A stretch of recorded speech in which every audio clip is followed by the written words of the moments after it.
Presenting the cat world. इस कहानी की शुरुआत में एक बहुत बड़े होटल को दिखाया जाता है, जहां होटल के कमरे में बहुत सारे कपड़े होते हैं। उस कमरे में छोटे छोटे बच्चों को भेजा जाता है और कहा जाता है कि तुम में से जिसको जो कपड़े चाहिए वो ले सकता है। वहाँ पर एक लड़की सफेद रंग की ड्रेस को उठाती है, लेकिन जब वो ड्रेस को ध्यान से देखती है तो उसमें खून लगा होता है, इसीलिए वो उस ड्रेस को वापस फेंक देती है। वही हमें शहर को दिखाया जाता है जो पूरी तरह से तबाह हो चुका है, कई लोग मारे जा चुके हैं। इसी शहर में हमें एक कपल को दिखाया जाता है जिसमें लड़की का नाम लियो है। लियो कभी एक्ट्रेस हुआ करती थी, लेकिन अब शहर के हालात बहुत ज्यादा खराब है, इसीलिए लियो के पास ना खाने के लिए खाना है, ना पहनने के लिए अच्छे खासे कपड़े हैं। लियो की एक बेटी भी है और अब वो अपने परिवार के साथ यहाँ से निकल जाती है। तभी उसे घर से आवाज आती है और जब वो घर के अंदर जाती है तो उसे पता चलता है कि इस घर में रहने वाले अब जिंदा नहीं बचे। लियो की बेटी भी ये देख लेती है, इसीलिए लियो अपनी बेटी और अपने हस्बैंड के साथ वापस आ जाती है, जहाँ घर में ये खाना खाते हैं, लेकिन इनके पास खाने के लिए सफिशिएंट खाना नहीं है। इन्हें नहीं पता कि इस तरह से ये कब तक जिंदा रह सकती है। लियो जब इसी कश्मकश में होती है तभी उसे किसी के अनाउंसमेंट की आवाज सुनाई देती है। जब वो बाहर जाती है तो वहाँ पर एक आदमी अनाउंसमेंट कर रहा होता है कि आज होटल के ओनर ने सबको होटल में खाने के लिए इनवाइट किया है। ये अनाउंसमेंट सुनकर सबके सब हैरान होते हैं, क्योंकि ऐसे वक्त में कोई किसी को एक रोटी तक नहीं देना चाहता और होटल के ओनर ने सबको खाने पर इनवाइट किया होता है। लियो से पूछती है कि होटल के ओनर का नाम क्या है। वो आदमी बताता है कि उसका नाम मैथ्यू है। वो बहुत ही उदार इंसान है, उसने बहुत सारा खाना स्टोर किया हुआ है, उससे तुम लोगों की ऐसी हालत देखी नहीं जाती, इसीलिए मैथ्यू चाहते हैं कि आज रात को सब पेट भर कर खाएं। लियो ये सुनकर बहुत खुश हो जाती है, लेकिन उसके हस्बैंड कहते हैं कि हमें वहाँ नहीं जाना चाहिए, ऐसे हालातों में कोई किसी को खाना नहीं दे सकता। लेकिन अब लियो वहाँ जाने का रिस्क लेना चाहती है, इसीलिए वो अपने हस्बैंड और अपनी बेटी के साथ होटल में चली जाती है। गेट पर इन्हें रोक दिया जाता है क्योंकि अंदर बच्चों को जाने की इजाजत नहीं है, अंदर सिर्फ बड़े जा सकते हैं। तभी होटल का ओनर मैथ्यू आ जाता है। वो कहता है कि ये बच्ची बहुत प्यारी है, इसे अंदर जाने दो। इसके बाद सबको अंदर जाने दिया जाता है। होटल अंदर से बहुत ही साफ सुथरा और सुंदर होता है। सबको डाइनिंग टेबल्स पर बिठाया जाता है। जल्दी सबके लिए यहाँ पर बहुत सारा खाना लाया जाता है, जो कि सबका सब नॉनवेज होता है। लियो और उसकी फैमिली के साथ एक और फैमिली बैठती है। इनके साथ लियो की बेटी की तरह एक और बच्ची होती है। अब सबको खाना परोसा जाता है जो कि नॉनवेज होता है। ये खाना बहुत ही टेस्टी होता है। इतने दिनों के बाद सब भरपेट खाना खाकर बहुत खुश होते हैं। लियो अपने साथ बैठे हुए कपल से पूछती है कि तुम्हारी बेटी को भी गेट पर रोका गया था, पर इससे पहले कि वो उसकी बात का जवाब देते होटल का ओनर मैथ्यू वहाँ पर आ जाता है। इस वजह से कपल लियो की बात का जवाब नहीं दे पाता और अब मैथ्यू अनाउंसमेंट करता है कि यहाँ पर मैं एक शो करने वाला हूँ। यहाँ पर कुछ एक्टर्स भी हैं जिन्हें पता है कि शो कैसे होता है। सब के सब एक्टर स्टेज पर आते हैं, परफॉर्म करते हैं, जबकि ऑडियंस बैठकर सब उन्हें एंजॉय करती है। लेकिन आज जो शो होगा वो स्टेज पर नहीं होगा, बल्कि पूरे होटल में घूम फिर कर एक्टर्स एक्ट करेंगे।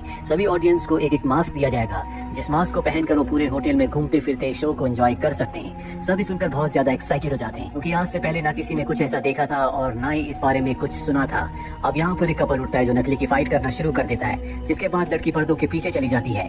यहाँ पर जो एक्ट करेंगे उन्हें मास्क नहीं पहनना, सिर्फ ऑडियंस को पहनना है। लियो अपनी फैमिली के साथ अब इस एक्ट को देखने के लिए होटल में घूमना शुरू कर देती है, लेकिन उनकी बेटी जो बहुत ज्यादा एक्साइटेड होती है वो उनसे आगे चली जाती है। लियो और उसके हस्बैंड अपनी बेटी के लिए परेशान हो जाते हैं। वो अपना मास्क उतारकर फेंक कर अपनी बेटी को ढूंढना शुरू कर देते हैं। तभी एक कमरे से इन्हें अपनी बेटी की आवाज आती है, लेकिन जब ये कमरे के अंदर जाते हैं तो वहाँ इनकी बेटी नहीं होती। भी यहाँ पर वो कपल भी आ जाता है जिन्होंने इनके साथ बैठकर खाना खाया था, जिनके साथ उनकी बेटी भी थी, और वो इनसे ये सवाल पूछते हैं, क्या तुमने हमारी बेटी को देखा? लियो कहती है कि हम खुद अपनी बेटी को ढूंढ रहे हैं। अब इस सबके सब अपने बच्चों के लिए बहुत परेशान होते हैं। ये मिलकर अपने बच्चों को ढूंढना शुरू कर देते हैं। अभी लियो को एक कमरे से आवाज आती है। जब उस कमरे में जाती है तो वहाँ पर कोई नहीं होता, पर सामने दीवार पर एक पेंटिंग होती है जिसमें एक बकरी का सर होता है। जब उस पेंटिंग को ध्यान से देखती है तो उसे दिखता है कि जो बकरी की आंखें हैं वो पेंटिंग का हिस्सा नहीं है, बल्कि वो असली आंखें हैं। वो उसके पास जाती है और तभी आंखें अपने आप ही ब्लिंक होती है, जिससे वो डर कर नीचे गिर जाती है।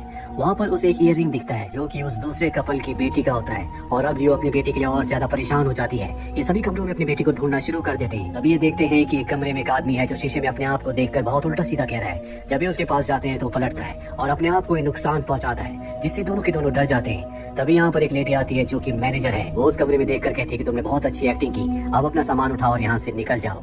इन दोनों को तसल्ली होती है कि ये एक्टिंग का एक पार्ट था। ये अपनी बेटी को ढूंढते हुए एक दूसरी जगह जाते हैं जहाँ पर इन्हें टॉय दिखता है, और ये टॉय इन्हीं की बेटी का है। जब ये अंदर जाते हैं तो वहाँ पर वो दूसरा कपल भी होता है जिनकी बेटी खो चुकी है। यहाँ पर कपड़ों का एक बहुत बड़ा ढेर भी है, और ये कपड़ों का ढेर वही ढेर है जो हमने कहानी की शुरुआत में देखा था। लियो और उसके हस्बैंड को जो डॉल मिली थी उसमें खून के निशान होते हैं, इसीलिए बहुत ज्यादा परेशान होते हैं। तभी यहाँ पर इन्हें ब्लड का एक पाउच मिलता है। ये उस पाउच को उठाते हैं और खून को टेस्ट करते हैं, जो कि मीठा होता है। ये समझ जाते हैं कि ये खून नहीं है, बल्कि ये एक्ट का एक हिस्सा है जिसमें उसमें किसी मीठी चीज को खून की तरह रखा गया है। इस बात से इन्हें तसल्ली मिलती है। अभी बाहर जाते हैं जहाँ पर नीचे देखते हैं कि मैथ्यू सभी को समझा रहा होता है कि सबको अच्छे से एक्टिंग करनी है। साथ ही यहाँ पर कुछ लोग होते हैं जो बहुत सारे कपड़ों को अपने साथ ले जा रहे होते हैं। इन्हें देखकर कुछ समझ नहीं आता, इसीलिए उनका पीछा करते हैं। वो लोग उन कपड़ों को जला देते हैं जैसे कि वो किसी सबूत को मिटाने की कोशिश कर रहे हो। अब एक दूसरी पेंटिंग के पास जाते हैं जिसकी आंखें मूव हो रही थी, लेकिन जब ये पेंटिंग को हटाते हैं तो पीछे कुछ भी नहीं होता। इन्हें जगह कहीं ना कहीं अब मैजिकल भी लगने लगती है। तभी पीछे से वो आदमी आता है जिसने अपने आप को हर्ट किया था, जो शीशे में अपने आप को देखकर उल्टा सीधा कह रहा था। वो लियो के हस्बैंड की गर्दन पर चाकू रख देता और कहता है कि अब मैं तुम्हारे साथ वही करूंगा जो मैंने अपने साथ किया था, पर इससे पहले कि वो उसे नुकसान पहुंचाता। पीछे से जो दूसरा कपल होता है उसमें से आदमी लियो के हस्बैंड की मदद करता है। लियो बहुत ज्यादा डर जाती है, वहाँ से भाग जाती है और एक डक्ट के थ्रू वो किचन से निकलती है जहाँ पर कुछ लोग काम कर रहे होते हैं। लेकिन यहाँ पर खाने की जितनी भी चीजें होती हैं वो सब की सब नकली होती हैं। लियो बहुत ज्यादा डर जाती है क्योंकि उसे पता है कि वो आदमी जिसने उसके हस्बैंड की गर्दन पर चाकू रखा था वो उसका पीछा कर रहा है। इसीलिए वो एक कबर्ड में छुप जाती है और तभी वो आदमी यहाँ पर आ जाता है। वो कबर्ड को खोलने वाला होता है कि मैनेजर आ जाती है जो उस आदमी से कहती है कि तुम्हारा दूसरा एक्ट शुरू होने वाला है। इसीलिए वो आदमी वहाँ से चला जाता है। लियो को कबर्ड के अंदर एक न्यूज़पेपर दिखता है जिसमें लिखा होता है कि जिस ओनर का ये होटल था उसकी बेटी की मृत्यु हो गई थी, इसीलिए उसने इस होटल को बेच दिया था। और अब लियो उस कबर्ड से बाहर निकल जाती है। लियो आगे जाकर देखती है कि मैथ्यू ने सभी ऑडियंस को जिन्होंने मास्क पहना होता है अपने पास बुलाता है और कहता है कि अब आप सब एक्टिंग करोगे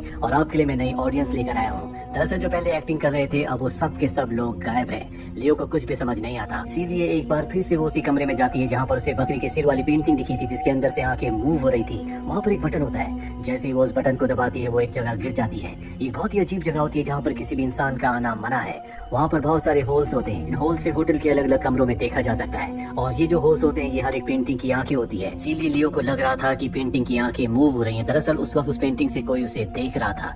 तभी लियो को किसी के चिल्लाने की आवाज आती है और जब वो आवाज की दिशा में जाती है तो देखती है कि वहाँ पर कुछ लोग इंसानों को मार रहे हैं और ये सब वही इंसान होते हैं जो पहले एक्ट कर रहे थे। लियो को अब सब कुछ समझ में आ जाता है, इसीलिए बहुत ज्यादा डर जाती है। और जब वो पीछे जा रही होती है तभी वहाँ पर दूसरे कपल में से आदमी आ जाता है जो लियो को मारकर बेहोश कर देता है, क्योंकि ये मैथ्यू का आदमी है। ये मैथ्यू के लिए काम करता है। और जब लियो को होश आता है तो वो उल्टी लटकी हुई होती है। उसके पास मैथ्यू आता है। वो लियो से पूछता है क्या तुम मेरे शो का हिस्सा बनना चाहोगी। लियो साफ साफ मना कर देती है, कहती है कि तुम इंसान नहीं बल्कि एक जानवर हो, तुम इंसानों को मारते हो और उन्हें इंसानों को खिला देते हो, हमें तुम पर विश्वास नहीं करना चाहिए था। मैथ्यू अपने आदमी से कहता है कि इसे मार दो और वहाँ से चला जाता है। पर इससे पहले कि मैथ्यू का आदमी उसे मारता वहाँ पर लियो का हस्बैंड आ जाता है, उसके ऊपर हमला करता है और अपनी पत्नी की रस्सियां खोल देता है। तभी वो आदमी लियो के हस्बैंड के ऊपर हमला करता है, उसे बहुत बुरी तरह से मारता है जिससे लियो के हस्बैंड की मृत्यु हो जाती है। साथ ही मैथ्यू का आदमी भी मारा जाता है। लियो अब किसी तरह से वहाँ से निकल कर आती है। वो देखती है कि शो का दूसरा राउंड शुरू हो चुका है जहाँ पर लोग खाना खा रहे हैं, लेकिन उन्हें नहीं पता कि ये खाना नहीं है बल्कि ये भी कभी उन्हीं की तरह इंसान थे जो यहाँ पर गेस्ट बनकर आए थे।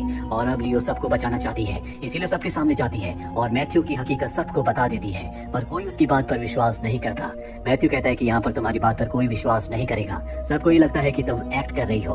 और अब लियो कुछ ऐसा करना चाहती है जिससे उसकी बात पर सबको यकीन आ जाए। इसीलिए कहती है कि मैं अपनी बेटी को ढूंढ रही हूँ। सबको लगता है कि ये एक्ट का एक हिस्सा है, सब उसके पीछे पीछे आने लगते हैं और वो सबको उसी टनल में ले जाती है जहाँ पर इंसानों को मारा जा रहा था। और अब यहाँ पर जितने भी नए गेस्ट होते हैं सबको मैथ्यू की हकीकत पता चल जाती है। वो उनके स्टाफ के ऊपर हमला कर देते हैं। यहाँ पर जो मैनेजर होती है उसे भी नहीं पता होता कि मैथ्यू यहाँ पर क्या कर रहा है। इसीलिए मैथ्यू की सच्चाई पता लगने के बाद वो उसे स्टैब कर देती है जिससे मैथ्यू बहुत बुरी तरह से जख्मी हो जाता है। मरने से पहले वो बताता है कि इसी होटल में मेरी बेटी की मृत्यु हुई थी। लियो की बेटी मुझे अपनी बेटी की याद दिलाती है। यहाँ पर अब उसकी मृत्यु हो जाती है और अब लियो को लगता है कि उसकी बेटी इस दुनिया में नहीं रही, लेकिन तभी उसकी बेटी आ जाती है। मैथ्यू ने उसकी बेटी को नहीं मारा था क्योंकि उसकी बेटी में उसे अपनी बेटी नजर आती थी, इसीलिए वो हमेशा उसकी बेटी को अपने पास रखना चाहता था। पर इससे पहले कि वो लियो को मारता उसकी खुद अब मृत्यु हो चुकी है।